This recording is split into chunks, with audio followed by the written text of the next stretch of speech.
যখন আমি শহরে আসলাম তখন আমার খালার বাড়িতে থাকতে হয়েছিল। আমার খালাতো বোন, যে আমার থেকে বয়সে ছোট, তার সঙ্গে একই ঘরে থাকতাম।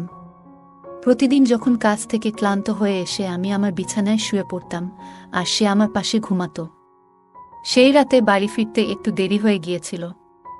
বাড়িতে ঢুকে বিছানায় গিয়ে শুয়ে পড়লাম, চোখ বন্ধ করে বিশ্রাম নিচ্ছিলাম। কিছুক্ষণ পর সে এসে আমার পাশে বসল, নিঃশব্দে মাথায় হাত বুলিয়ে দিল। তারপর ধীরে ধীরে আমার পায়ের কাছে বসে শান্তভাবে পা ম্যাসাজ করতে লাগল। সে আমাকে বলল, যতক্ষণ না তুমি পুরোপুরি আরাম পাচ্ছ, আমি তোমার পাশে আছি। এই বলে সে আমার পা ম্যাসাজ করতে থাকল। তারপর সেদিন সকালে পূজা আর আমি দুজনেই বাড়িতে ছিলাম। পূজা হেসে আমার দিকে এগিয়ে এসে বলল, ভাইয়া, যদি কিছু প্রয়োজন হয় তবে নির্দ্বিধায় জানাতে পারো। সে আমার সামনে এসে দাঁড়ালো এবং আন্তরিকভাবে হাত বাড়িয়ে দিল। তার এই আচরণে আমি কিছুটা অবাক হলাম, যেন তার মধ্যে নতুন এক ধরনের আত্মবিশ্বাস ফুটে উঠেছে। এরপর সে আমার হাত ধরে আলতো করে তার কাঁধের কাছে নিয়ে গিয়ে বলল, যা ইচ্ছে করতে পারো, তবে আমাকেও কিছু সাহায্য করতে হবে। এই কথা বলে আমার খালাতো বোন দেখতে অনেক সুন্দর ছিল। তার চলাফেরা, আচার আচরণ আমাকে মুগ্ধ করত। তার গায়ের রং ছিল ফর্সা। শহরে থাকার কারণে সে সবসময় ছোট পোশাক পরে থাকত। এই পোশাকে তাকে অসাধারণ লাগত, কিন্তু সে আমার সাথে এমন কিছু করবে সেটা আমি ভাবতে পারিনি। বন্ধুরা, আজকের গল্পটা অনেক বেশি স্পেশাল হতে চলছে। আশা করছি তোমাদের ভালো লাগবে, তাই কেউ মিস করো না। গল্পটি ভালো লাগলে দয়া করে ভিডিওটি লাইক, শেয়ার এবং চ্যানেলটি সাবস্ক্রাইব করো। নাম আমার কুনাল। যে ঘরে আমি থাকছিলাম, প্রথমে ভেবেছিলাম সেই মেয়েটি বয়সে বেশ ছোট হবে, কিন্তু পরে বুঝলাম তেমন নয়। আমি কাজের প্রয়োজনে শহরে এসেছিলাম এবং খালুর বাড়িতে থাকছিলাম, কারণ মা চাইছিল না যে আমি অন্য কোনো জায়গায় থাকি। মা বলেছিলেন, শহরে তো তোমার খালুর বাড়ি আছে, সেখানে থাকাই ভালো। শহরে এসে একটি ভালো বেতনের চাকরি পেয়েছিলাম। যখন খালুর বাড়িতে পৌঁছালাম, দেখি বাড়িটি বেশ ছোট। আমাদের গ্রামে বড় বাড়িতে থাকতাম, আর এখন শহরে এই ছোট্ট বাড়িতেই থাকতে হবে। এই বাড়িতে একটি ছোট রান্নাঘর, একটি বেডরুম এবং একটি ছোট হল রুম ছিল। বাড়িতে খালু, খালা আর তাদের মেয়ে থাকত। খালু গ্রামের সবার কাছে বলতেন যে শহরে তার বড় বাড়ি আছে। তাদের মেয়ে পূজা এখন 18 বছর বয়সে পড়েছে। পূজাকে নিয়ে আমার কিছুই জানা ছিল না। যখন সে আমার জন্য এক গ্লাস পানি নিয়ে এলো, আমি অবাক হয়ে দেখলাম। শেষবার যখন দেখেছিলাম তখন সে মাত্র 9 বছরের ছিল। এখন সে অনেক বড় হয়ে আরও সুন্দর হয়ে উঠেছে। আমি পানি খেলাম, এরপর খালা আমার জন্য কিছু নাশতা নিয়ে এলেন। আমার খালু আমাকে দেখে বেশ খুশি হয়েছিলেন, কারণ মা আগেই তাকে বলে রেখেছিলেন যে আমি কিছুদিন শহরে তাদের বাড়িতে থাকব। যদিও আমার একটি ভালো বেতনের কাজ ছিল, মা বরাবরই বলতেন যে অন্য ছেলেদের সাথে থাকলে আমি হয়তো খারাপ হয়ে যাব। তাই মায়ের ইচ্ছাতেই খালুর বাড়িতে থাকার সিদ্ধান্ত নিয়েছিলাম। যখন আমার খালাতো বোন পূজা আর আমি প্রথম দেখা করলাম, সে আমাকে দেখে কিছুটা চুপ ছিল। খালু খালার বাড়িতে একটা ছোট ঘর ছিল পূজার জন্য, আর খালু খালা নিজেরা হল ঘরেই ঘুমাতেন। আমি খালুকে বলেছিলাম, মাঝে মাঝে আমার কাজ করতে করতে দেরি হয়ে যায়, তাই একটু আলাদা ঘরের দরকার। খালু বললেন, আমি যেন পূজার ঘরেই থাকি। পূজা কিছুদিনের জন্য হলে চলে গিয়েছিল, আর আমি তার ঘরে থাকছিলাম। কিন্তু কয়েকদিন পর পূজা বলল যে হলে তার ঘুম ঠিক মতো হচ্ছে না, তাই আবার ঘরে ফিরে আসলো। এরপর থেকে সে আমার পাশে ঘুমাতে লাগল। পূজা দেখতে সুন্দর, আর তার বয়সও বাড়ছে। সেই রাতগুলোতে কখনো কখনো ঘুমের মধ্যে ভুল করে আমার হাত তার দিকে চলে যেত, কিন্তু আমি দ্রুত নিজের হাত সরিয়ে নিতাম। এরপর এক রাতে অনুভব করলাম সে যেন আমার পাশে আরও কাছে এসে শুয়ে আছে। ভেবেছিলাম হয়তো নিছকই কাকতালীয়, তবে এরপরের রাতগুলোতেও এমন অনুভূতি হচ্ছিল। খালুর বাড়িতে থাকতে থাকতে 20 দিন পার হয়ে গেছে, আর এই সময় পূজা আমার অনেক কাছের মানুষ হয়ে উঠেছে। আমরা মাঝে মাঝে অনেক রাত পর্যন্ত জেগে গল্প করতাম। আমরা বিভিন্ন বিষয় নিয়ে গল্প করতাম। আমার বিষয়ে জানার তার ভীষণ আগ্রহ ছিল, যা আমাকে বারবার ভাবিয়ে তুলছিল। সে সবসময় আমার কাছাকাছি থাকতে চাইত। মাঝে মাঝে খালা আমাদের গল্প করতে দেখতেন, কিন্তু তেমন কিছু বলতেন না, কারণ খালা আমাকে ভীষণ বিশ্বাস করতেন। এক রাতে আমি দেখি পূজা তার ফোনে কিছু দেখছে। কৌতূহলবশত আমি তার ফোনে উকি দিতে গিয়েছিলাম, কিন্তু সে সঙ্গে সঙ্গে ফোন বন্ধ করে দিল। তখন আমি তাকে মজা করে ফোনটি দিতে বললাম, কিন্তু সে ফোন না দেওয়ার জন্য অনুরোধ করল। আমি কিছু না বলে একদিকে ফিরে শুয়ে পড়লাম, কিন্তু কিছুক্ষণ পরে তাকে দেখি ঘুমিয়ে আছে। পূজার ফোনটি তার মাথার পাশে রাখা ছিল, তাই আমি আস্তে করে ফোনটি হাতে নেওয়ার চেষ্টা করলাম। সেই সময় পূজা পাশ ফিরল, আর আমার হাত তার উপর হালকা করে পড়ে গেল। আমি দেখি তার মুখে একটা মৃদু হাসি, যা দেখে বুঝতে পারলাম সে আসলে ঘুমায়নি। তাড়াতাড়ি ফোনটি হাতে নিয়ে খুলতে গিয়েছিলাম, কিন্তু ফোনটি লক ছিল। পূজা তখন হাসছিল, বুঝলাম হয়তো সে আগে থেকেই সব জানত। কিছুক্ষণ পর আমি চুপচাপ ঘুমিয়ে পড়লাম। এরপর কিছুদিন কেটে গেল, আর আমার মাসের বেতনও এসে গেল। খালুর বাড়িকে নিজের বাড়ির মতোই মনে করে পূজার জন্য একটি নতুন পোশাক, খালুর জন্য ফর্মাল পোশাক, আর খালার জন্য একটি সুন্দর শাড়ি কিনে বাড়ি ফিরলাম। আমি পূজার জন্য কিছু জিনিস কিনে নিয়ে আসলাম, যা দেখে খালা খুব খুশি হলেন। পূজা এখন আমার সঙ্গে আগের চেয়ে অনেক খোলামেলা কথা বলতে শুরু করেছিল। এমনই এক রাতে আমি পানি খেতে উঠে দেখি পূজা আমার পাশে নেই। ঘরের দরজাটাও খোলা ছিল। বাইরে গিয়ে দেখি রাত তখন 2টা বাজে। পূজা হলের পর্দা সরিয়ে কিছু দেখার চেষ্টা করছে। কৌতূহলবশত আমি তার পেছনে দাঁড়িয়ে দেখার চেষ্টা করলাম যে সে এত রাতে কি দেখছে। পূজার পাশেই দাঁড়ালাম, আর সামনের দৃশ্য দেখে তাকে আলতো করে পাশ ফিরিয়ে নিয়ে গিয়ে হাত ধরে ঘরে নিয়ে এলাম। আমি বললাম, পূজা, এটা ঠিক নয়। রাতে মা বাবার ব্যক্তিগত সময়ে উকি মারা মোটেই সঠিক নয়। পূজাকে এইভাবে দেখায় আমার একটু বিরক্ত লাগলো, আর সে দ্রুত ক্ষমা চেয়ে বলল, ভাইয়া, দয়া করে এই বিষয়টি নিয়ে কাউকে বলো না। আমি আর কখনো এমন কিছু করব না। আমি কিছু বুঝতে পারিনি। আসলেই পূজার ভুলটা হয়তো খুব বেশি ছিল না। খালু খালার মেয়েটা বড় হয়ে উঠেছে, আর তাদের এখন কিছুটা ব্যক্তিগত পরিসর দরকার। পরের দিন আমি খালুকে বললাম, খালু, এখন সময় এসেছে আপনি একটা বড় বাড়ি কেনার কথা ভাবেন। আমি খালুকে বললাম, এখন আমাদের পূজা বড় হচ্ছে, ওর নিজের একটা আলাদা ঘর দরকার, আর আপনাদেরও। বড় বাড়ি হলে সবার জন্য ভালো হবে। খালু বললেন, 3জন মানুষের জন্য বড় বাড়ির দরকার নেই। তুমি এসে চতুর্থ হয়েছ, কিন্তু আমাদের এখনো কোনো অসুবিধা হচ্ছে না। তাহলে বড় বাড়ির প্রয়োজন কেন? খালুর এ উত্তর শুনে আমার মুখটা একটু মলিন হয়ে গেল। ঠিক তখনই আমার ফোন বাজল। ফোনে মা ছিলেন। মা বললেন, আমি তোমাকে একটি মেয়ের ছবি পাঠিয়েছি, দেখো তো তোমার কেমন লাগে। আমি মাকে জানালাম, মেয়েটি দেখতে বেশ ভালো লেগেছে। মা এতে খুশি হয়ে জানালেন 20 দিনের মধ্যে বিয়ের ব্যবস্থা করবেন। 20 দিন পর আমার বিয়ে হয়ে গেল। কিছুদিনের ছুটি কাটিয়ে আমি আবার কাজের জন্য শহরে ফিরছিলাম, তখন মা বললেন, তোমার স্ত্রীকে সঙ্গে নিয়ে যাও। এরপর আমি আমার বউ তানিয়াকে নিয়ে শহরে চলে এলাম। প্রথমে আমরা খালুর বাড়িতেই উঠলাম। পূজা তখন তার ঘর ছেড়ে বাবা মায়ের সঙ্গে হোলঘরে ঘুমাত, আর আমাদের ঘরটি আমার আর তানিয়ার জন্য ছেড়ে দিল। তানিয়াকে নিয়ে শহরে আসার 3য় দিন পার হচ্ছিল। এরপর হঠাৎ এক রাতে কিছু অপ্রত্যাশিত ঘটনা ঘটল। আমি যখন আমার স্ত্রী তানিয়া পাশে ঘুমাচ্ছিলাম, হঠাৎ দেখি হল থেকে কেউ উকি দিচ্ছে। তাকে দেখে আমি দ্রুত তানিয়া পাশ থেকে উঠে বসলাম। আমাকে উঠতে দেখে সে চুপচাপ সরে গেল। তখন আমি ভাবতে লাগলাম, যদি তানিয়া এই শহরের পরিবেশে মানিয়ে নিতে পারে, তাহলে আগামী মাসেই আমরা আলাদা থাকার জন্য একটি ঘর খুঁজে নেব।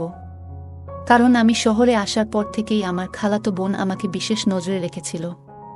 কিন্তু জানি না কেন, কিন্তু 5 দিনের মধ্যেই তানিয়া শহরটিকে অপছন্দ করতে শুরু করল। সে বলল, আমি এখানে বেশি দিন থাকতে পারবো না। গ্রামে থাকার অভ্যাস আছে আমার।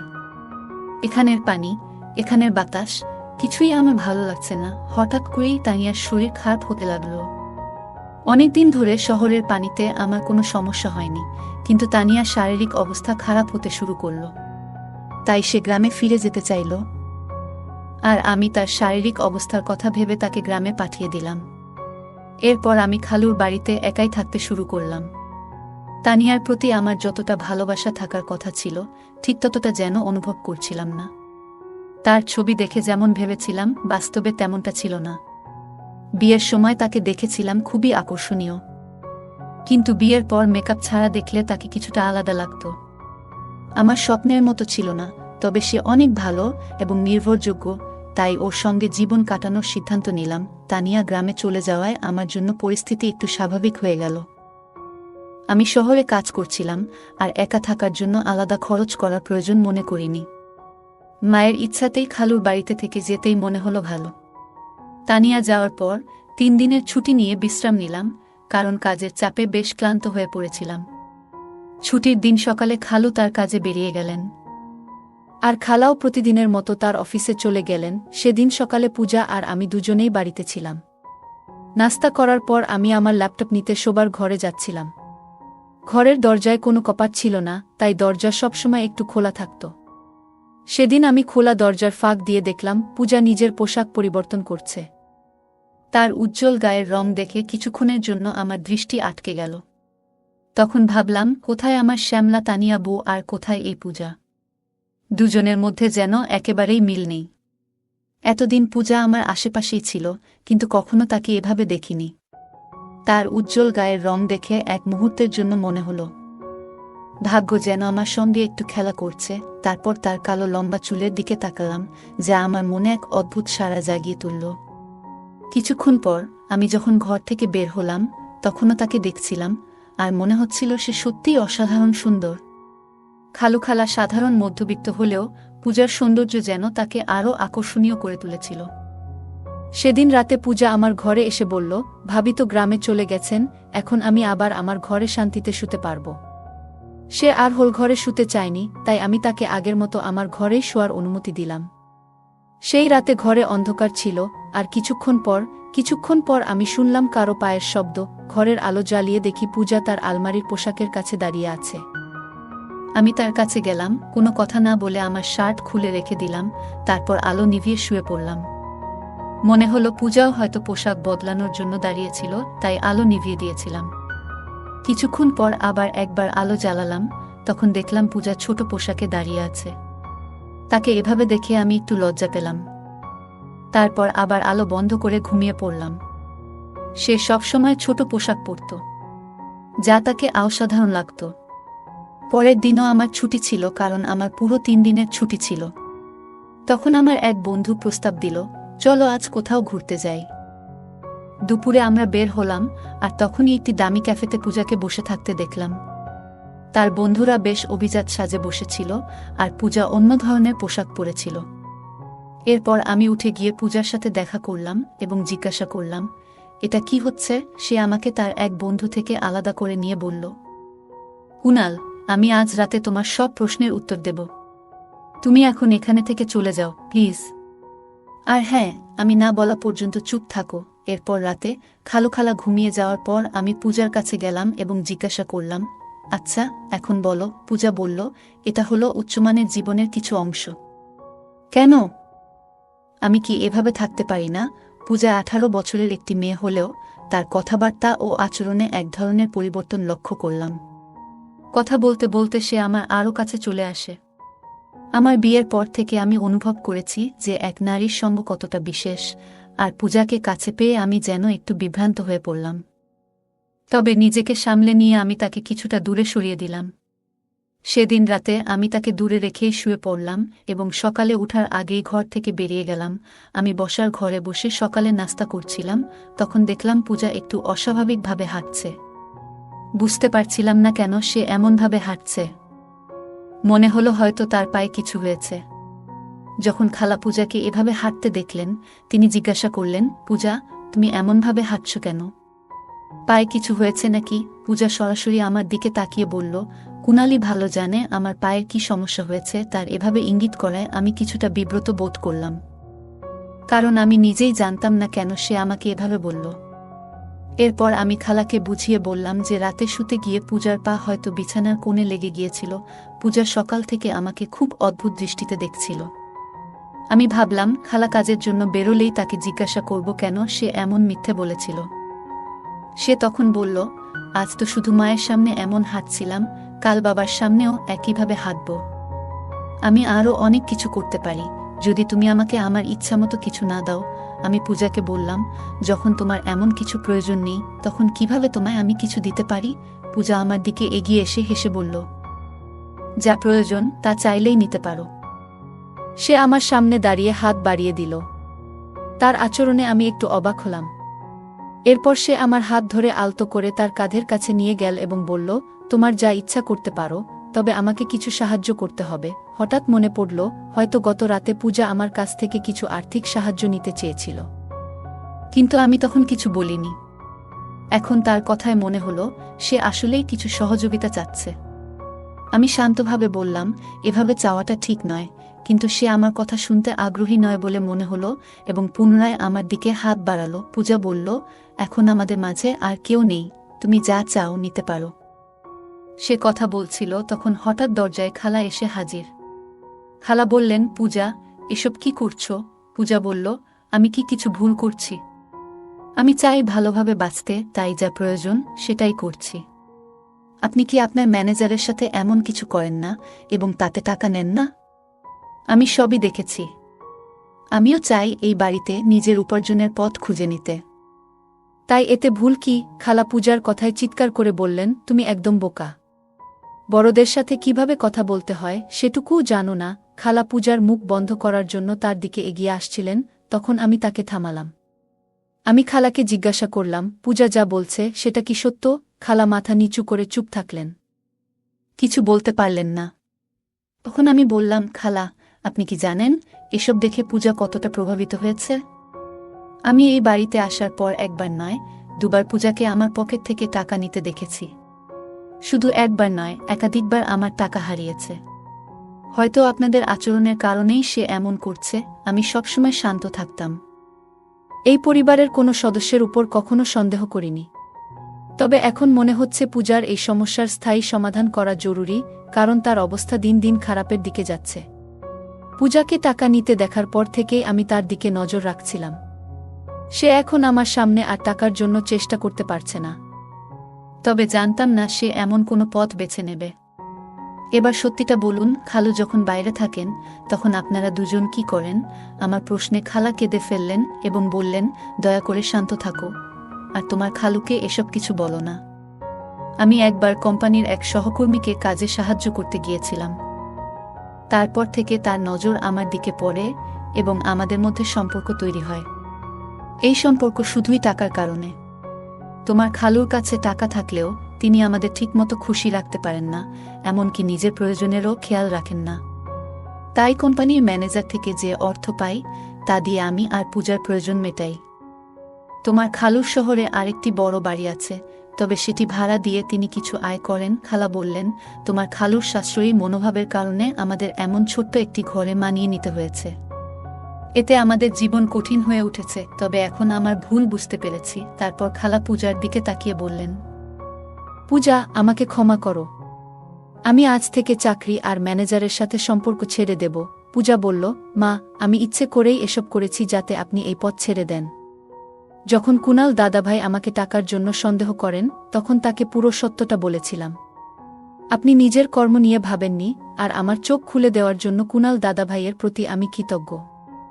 আজ আপনি যেমন নিজের ভুল বুঝলেন, আমিও আমার ভুল বুঝেছি পূজা, এবং আমি মিলে খালাকে তার ভুলের কথা মনে করিয়ে দিলাম।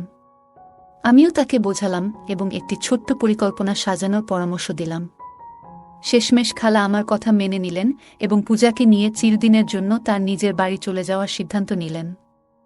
এরই মধ্যে খালু হঠাৎ একটি সিদ্ধান্ত নিলেন, ছোট বাড়িটি ছেড়ে শহরের বড় বাড়িতে স্থানান্তর করার।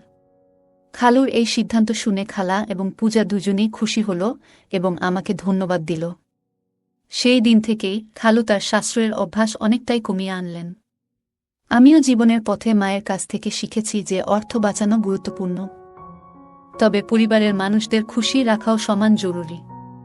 যদি কেউ সবসময় তার স্ত্রী ও সন্তানদের সব কিছুতেই মানা করে, তবে তারা ভুল পথে যেতে পারে।